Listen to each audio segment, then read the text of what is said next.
The hardest part was the way that I was to myself. I became mean to myself. I became angry and I just gave myself a lot of shit. And I didn't give myself a lot of shit just because I missed a workout. I gave myself a lot of shit because I let that missed workout mean something about me. I let that missed workout become synonym of failure, of lack of discipline, of poor motivation and lack of follow through. And therein lies the trap.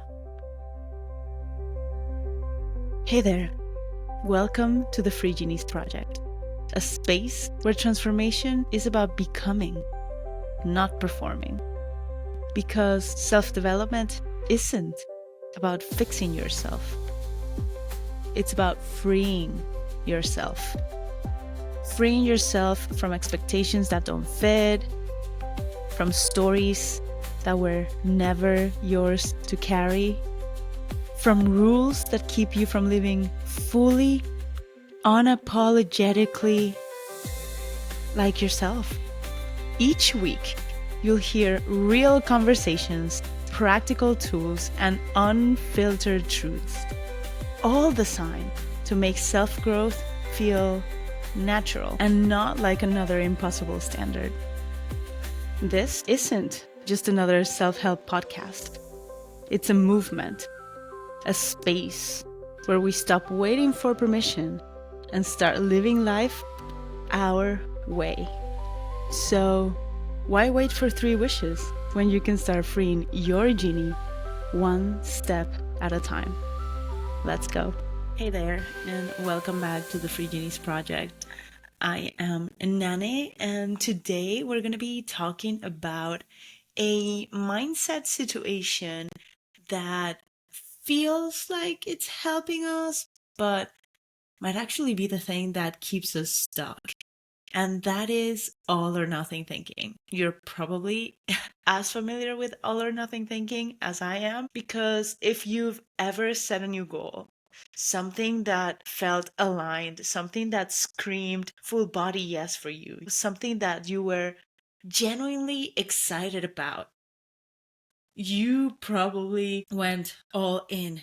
You said to yourself, this is it. The light bulb just turned on. I am meditating daily. I'm gonna journal every day. I'm gonna move my freaking body.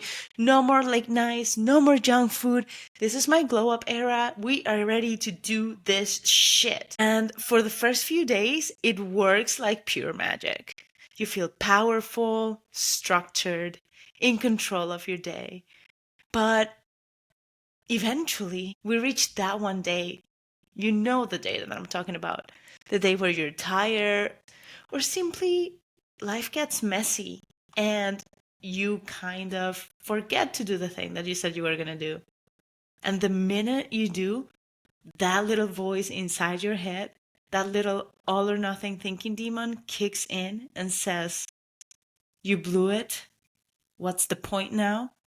You might as well just start over on Monday or next month or next quarter. And I just think it's really wild how one skipped day, one skipped moment can feel like a total unraveling and can carry so much weight in the way that we relate with ourselves and our ability to form new habits. So that's what I want to break down with you today. I want to break down that pattern, that loop. I want to show us, and I say us because as much as I'm talking about this, I still need to show myself how to break from all or nothing thinking sometimes. We're going to figure out how to practice doing it until it feels easier and easier and easier.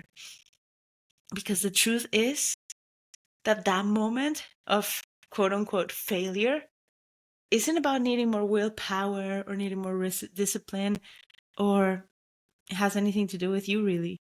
And today we're going to tackle that together. So the first thing we have to tackle when we are talking about all or nothing thinking and breaking out of it is the high that we get when we go all in. Because going all in is addictive. We love a clean slate. You know, that moment that something clicks and you get that full body yes, and you want to go in full throttle. We fucking love that. We love a new journal, a new tracker, a new plan. It gives us the illusion of control. It's like we finally cracked the code to becoming the person we always wanted to be. And of course, it's okay and valid to feel excited when that light bulb hits and you're like, holy shit, this is what I want to do, or this is something that I feel would benefit me tremendously. Because it's okay to want change, it's okay to want evolution. That is part of this journey of self growth. But the question is, what happens after that newness wears off? What happens after we go all in and we're exhausted?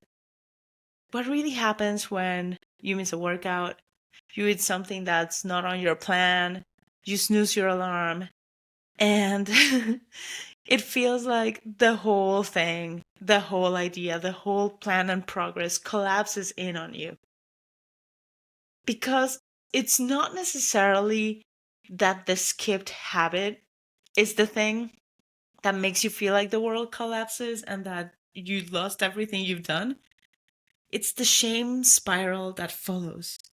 It's the shame spiral that makes us really feel like we're never going to get anywhere.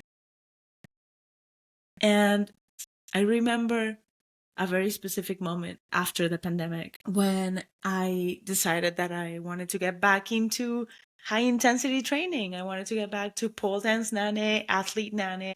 I was ready for it to come back, and I was ready for everything that I loved about that era to come back to me.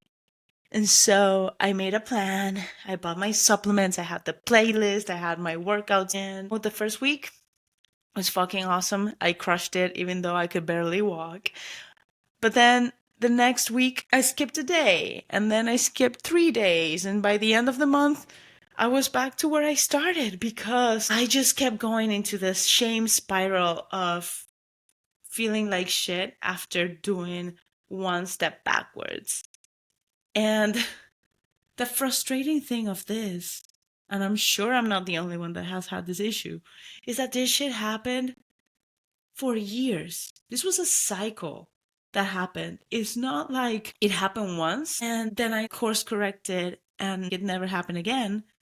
This was something that happened over and over again for years. And not only in the workout area of life, in a lot of areas of my life where I wanted to put habits. And so the hardest part for me in this all or nothing thinking spirals, and this might also be something that resonates with you, is that I wasn't just disappointed at myself for skipping a day or skipping 3 days or being back on square one. The hardest part was the way that I was to myself. I became mean to myself. I became angry and I just gave myself a lot of shit. And I didn't give myself a lot of shit just because I missed a workout. I gave myself a lot of shit because I let that missed workout mean something about me. I let that missed workout become synonym of failure, of lack of discipline, of poor motivation and lack of follow through. And therein lies the trap of this all or nothing thinking cycle. Because the all or nothing isn't about the habit. We treat ourselves like shit because of the identity hit that comes with the missed habit. Because we're associating being human and therefore having things come up and having plans shifted with the meaning of being a failure, with the meaning of not being good enough, with the meaning of having to do shit perfectly instead of just showing up how you can that day. Let's just let that sink in for a little bit, shall we? But what if we could shift that? What if we could see things differently? That's what I want to do today. I want to offer a shift, an alternative to all or nothing thinking. Because what I have found is that all or nothing thinking is usually followed by adding more things to our plates. I have never met anybody that goes through cycles of all or nothing thinking and says, you know what, this is amazing. Let me do less. Because we've been taught to fix things, we've been taught to go at things by adding more, more rules, more structure, more hustle, more pressure. But in reality, I feel like this day and age, most of us are probably already working at capacity. Shit, I would even dare to say that we're working above capacity at this time. We have a lot of stuff going on externally, internally, around us. So, what if we lean into this bold idea that instead of having to go all in, what we actually need to do first is give ourselves some space? What if instead of asking ourselves, what should I start doing? When can I get this started? How can I include this into my days? Why don't we try asking, what's getting in the way that I could let go of that will make space for something else to enter my life? What if we just start there?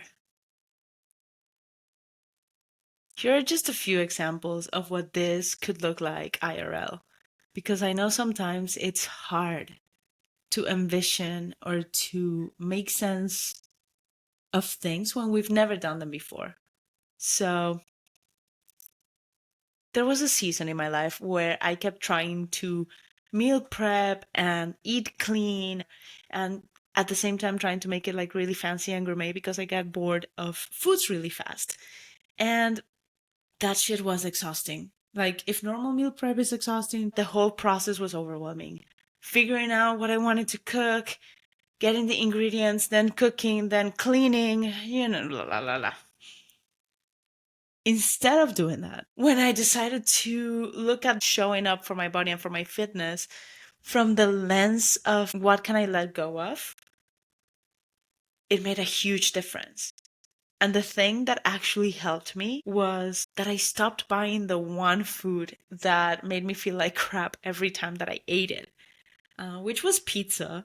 And more specifically, pizza from a specific place by the house that I used to live at. Because I used to have this thing as a post-therapy treat. And back then I was doing a lot of therapy. Therefore, I was eating a lot of pizza. But every time that I ate it, I felt really bad, not only emotionally, but also I felt bloated, I felt sluggish, I felt like heavy and like emotionally and energetically wrecked. So when I made the choice of letting go of that habit, it kind of like by default made space for better choices without guilt or shame. Now, mind you, I'm not saying that that choice and implementing that choice was easy because it was a habit, right? Like I was used to eating pizza and that pizza was providing a lot of comfort for me. So I had to get creative in finding some coping mechanisms and catching myself in the autopilot. But it was kind of like a gateway drug into better habits because it opened my mind to be conscious and intentional about the things that were going to fill the space of the pizza, if that makes sense. And so the magic could happen when we clear space. Because trying to start a new habit while our mental, emotional, and physical space is cluttered is like redecorating a room without moving anything out first. It's like trying to buy new clothes in a closet that's already full. So let's take a moment here. Let's visualize our imaginary closet or imaginary room and see the clutter. Let's just take a moment to give ourselves grace and realize that it makes sense that this new thing won't fit how we want it. There's no space. So I want to invite you all to reflect, to journal if you have time and you want to pause this episode for a second, and answer to yourself, what's the one thing in your life right now that's quietly making that change, that's quietly making that full body idea that you have harder to implement than it needs to be? Because when we figure out what things we can let go, then we have a little more space to integrate things, not forcing them in a space that's already full, but letting them flow. Letting them flow and find a space in the room, and find a space in the closet, and find a space and a cadence and a rhythm and a way of coexisting in our lives. So now that we have made space, it's time to talk about what to do instead of a big reset, instead of this all or nothing, all, everything, everywhere, all at once habit overhaul. And what I suggest is try an experiment. Like, literally get your science class hat on and experiment. Because when we're trying to add something in our lives, when we're trying to do something new with our lives, we don't need a rigid plan. We don't need to overhaul ourselves and create a brand new us. What we need is a curious mindset and an open mind.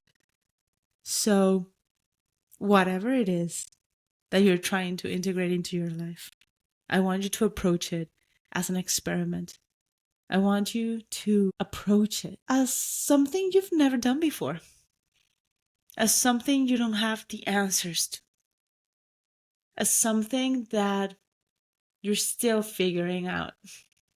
And so here are just a quick questions that can help you navigate this second portion of replacing the all or nothing mindset. Question 1. When does this new thing I want to do feel easy in my life? And when does it feel like resistance? What I mean by this is perhaps thinking about if there's a time of day where this new thing feels easier to integrate versus very dreading or draggy. Or maybe it's not necessarily related with the time of the day, but an emotional state, whatever the case may be. Just taking into account, when are the moments where it feels like it's flowing, and when are the moments where it feels like it's stuck? Because that will give you some information. Another very cool question that you can ask yourself when you are in this experiment phase of our mindset exchange is to ask yourself, what is the smallest version of this thing that I want to do, of this habit that I'm trying to build into my life, that still feels good to me? What we're trying to do is really change that mindset from I need to go all in and do this shit for 3 hours every day for the rest of my life, to thinking about what is the smallest way I can show up for this change, for this habit, for this skill that feels good enough for me to say, fuck yeah, I showed up today. Whether that is a 5-minute yoga video in the morning before going to start your day, whether that is taking your lunch hour to listen to a podcast or do some upskilling while you are eating. How can you show up for your habit in the smallest way that would still feel like a win to you? Third question is, how does your energy shift through your days, through your weeks, and if you're a person who menstruates, through your cycle? Because that is going to give you valuable input on when you are more energetic, when you are more tired, when you need to be left the fuck alone, and that that might influence when and how much and how often you partake in this new thing that you're trying to integrate into your life. And lastly, what emotions, beliefs, feelings, or body sensations are tangled up in your motivation to get this thing into your life? And listen, Linda. Listen, Linda. I don't remember where that's from. I think that was a meme or a YouTube video way back when YouTube was the first TikTok. But for real, listen. I know that for some of us, naming our sensations, naming our feelings, naming our emotions might not come as easily. When my therapist started to ask me, and how does that feel? Or where do you feel that in your body? I would start with one word that seemed like an emotion, and then I would go into a train of rationalizing. Like, I feel like I'm not being productive enough, or I feel like I should be doing more. How we cut ourselves, that when we say those things, we're not actually describing what we're feeling. We are not saying, I feel disappointed or shocked or sad or betrayed. No, we go straight into intellectualizing things or labeling things in a way that doesn't let us explore what's going on, really. But before I digress into a whole talk about emotions, what I wanted to say with this is that in the show notes, I will include a few links with language and resources that can help us all expand our emotional vocabulary. Because when we can more clearly name our actual emotional and sensational experiences, we open a lot of awareness. And that's exactly what we want in this testing phase of our mindset exchange. So, for a little throwback on that athlete era, all or nothing shenanigans that I was talking about earlier, do you want to know what actually worked? I mean, I'm nowhere near my athlete era yet, but I do feel like I'm showing up for me more and more and more. And the thing that kind of like flipped that switch for me in terms of my working out and my wellness was that question of what is the smallest thing that I can do to show up for myself and for my goal and for my habit that still feels like a win. And what I changed about it was the way that I was going through picking what I was going to do. And instead of creating a whole workout plan and thinking that I was going to go to the gym 5 days a week and work out, I picked one fucking metric, one thing to focus on. And that was to close my Aura Ring movement goal. That was it. Small, no reps, no workouts, no timelines. I just needed to close the fucking ring every day.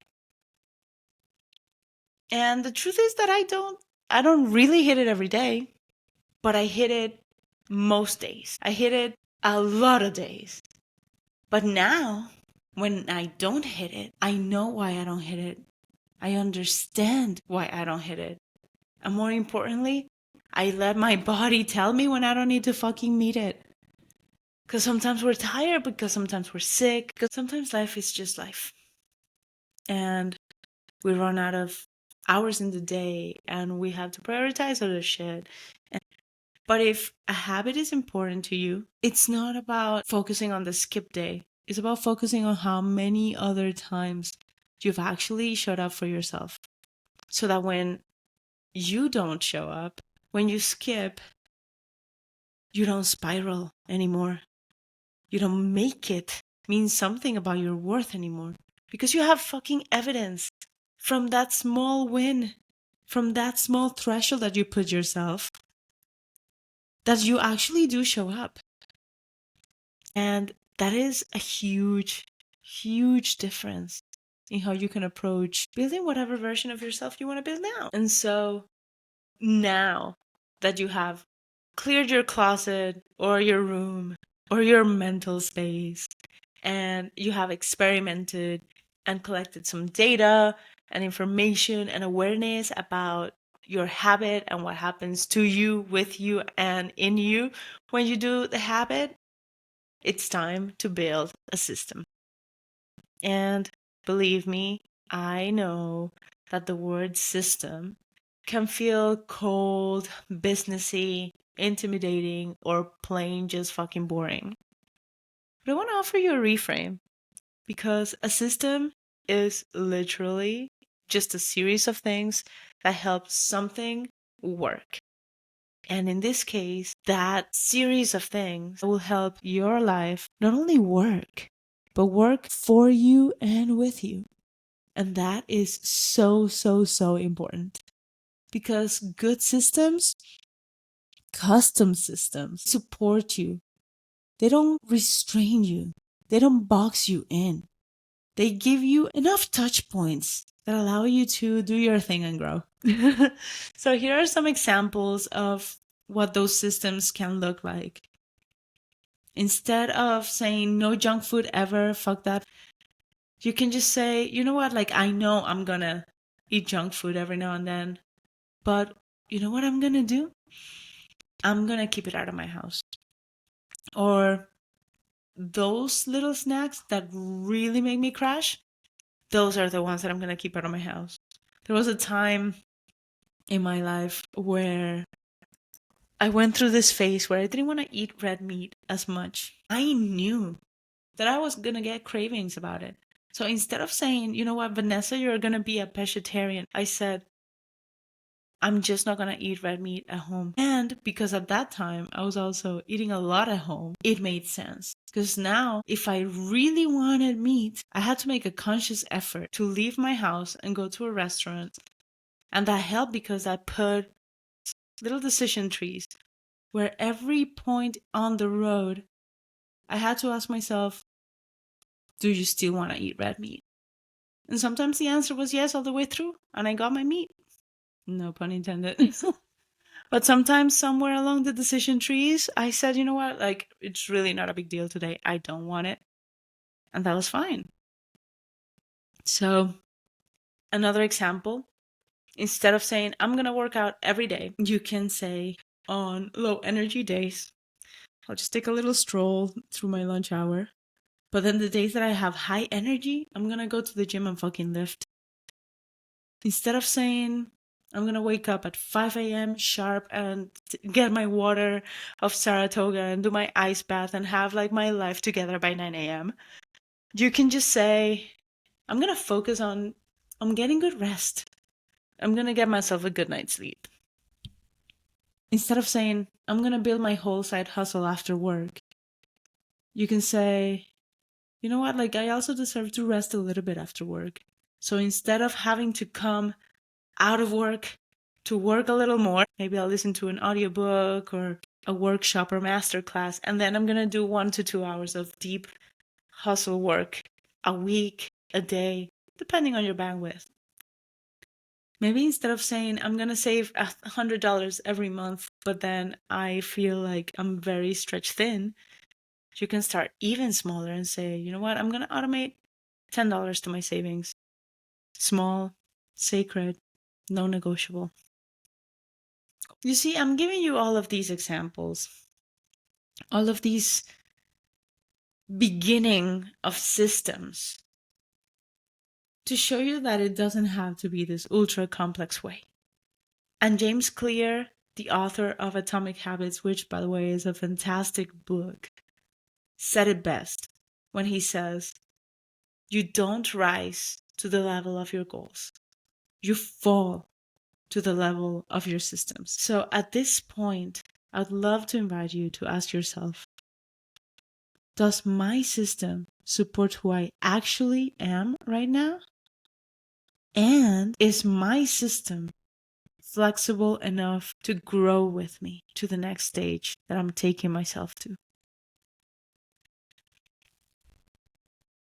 And by now, we've kind of touched on this, but we haven't formally touched on this. And I think this is one of the biggest final steps in this mental exchange of going from all or nothing thinking to actual sustainable change.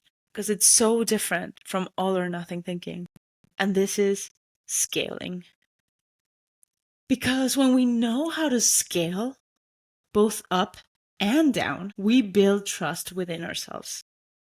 There are seasons. There are moments in our life where we feel unstoppable and we can, go to the gym and lift weights, meal prep, hit your metrics, work on your side hustle, take care of your kids, go to the park and have dinner with your friends. And there are seasons where you are lucky if you squeeze in a walk in between your meetings and you microwave a ramen soup for dinner. Both seasons are valid. Both these seasons can be you. I know both of those seasons exist pretty well within me. And what has helped me is instead of seeing those lower energy weeks as failing or falling off, I have started to see them as a part of a cycle. And it's part of my rhythm. It's part of my resilience. It's part of the way that things kind of like get ingrained into a habit. And so the one thing that has helped me a lot is creating a habit menu. And what this means is kind of like creating a scale of versions of things that will get me to my goal that are tailored to the different capacities that I'm at. It's a list of things that I can pull from when my capacity is low and also when I have the space to go bigger. And I love doing this list because sometimes when we think on the spot, we can't come up with ideas. So it's good to have them pre-written in advance. And so these spectrums can include a 3-minute movement session versus an hour at the gym lifting. It can be doing bullet journaling versus doing a full essay. It can be sending one email to somebody that might be a good partner for some of my hustles versus trying to map out a whole business plan.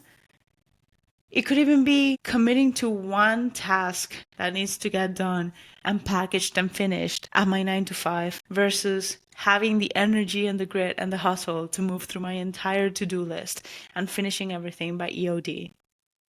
So you see, like these menus and these spectrums keeps us in relationships with our goals without making them rigid. It helps us talk to the goal and the goal talk to us in a way that we can understand each other and we can feel like we're still giving the things that matter attention at whatever our battery is at the moment. So,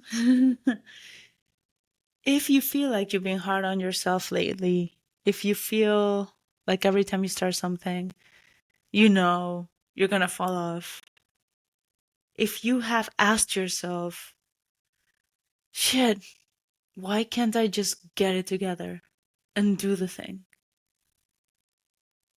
I want you to take this episode as your personal reminder that perhaps you don't need to push harder. You don't need another overhaul of your life and your habits. You don't need to start on Monday. Perhaps what you do need is space, open-mindedness, and systems that work for you at a rhythm that meets you where you are and evolves with you and meets you throughout the plethora of energy levels and life situations that you will be put in.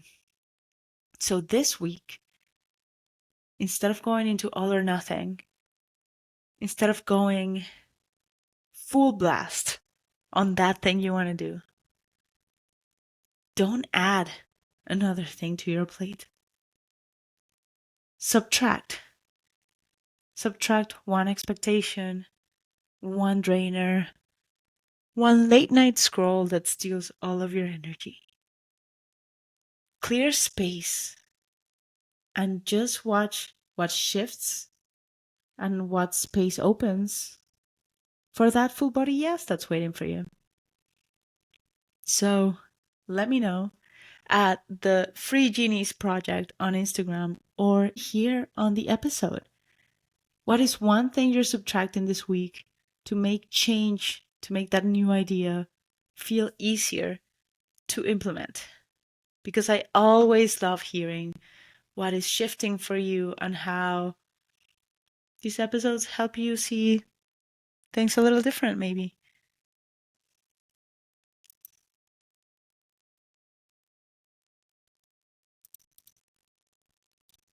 As always, take what you need, leave what you don't, and make this journey entirely yours. If something in this episode resonated, please let me know. Leave a review, share your thoughts in the comments, or DM me over at the Free Genies Project on Instagram. And don't forget to subscribe so you never miss an episode. Until next time, adios.